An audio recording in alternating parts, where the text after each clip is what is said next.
Живо от Батак. Какво пише в турските учебници по история за България и нейното освобождение? И различна ли е турската история от българската? Кристина Владимирова посети един учебен час в Истанбул, а после и в София.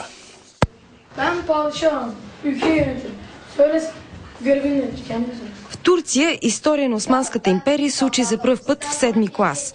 Попитахме тези седмокласници какво знаят за България в периода, когато е била част от Османската империя. България е съседна страна, с която имаме обща граница, която минава през Одрин. В училище ни учат, че имаме доста общи неща, защото ние имаме връзки, които идват от историята. Защото оттам са дошли много изселници, но и много турци са се заселили на Балканите. Османската империя се отнасяла с толерантност към всички народи, от които е била съставена. Със същата тази толерантност се отнасяла и към България. Друго знаят за Османската империя шестокласниците в София. По това време са били изключително безпощадни, зли, са който са видели и не им е харесвало, са го убивали или нещо такова. Взимали са им и децата, за да ги правят войници.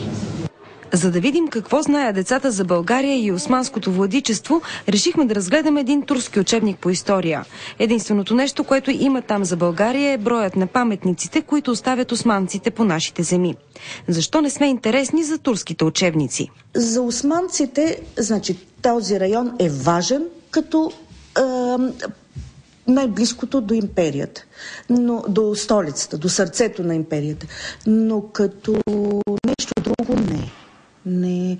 И за това вие няма да намерите в турски учебник нищо за Васил Левски. Той е един дребен, как да кажа, смутител на реда в една провинция и на практика няма основно голямо значение за империята.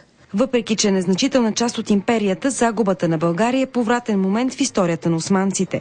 С него започва залезът на империята и зараждането на Турската република. Това, разбира се, според българските учебници по история.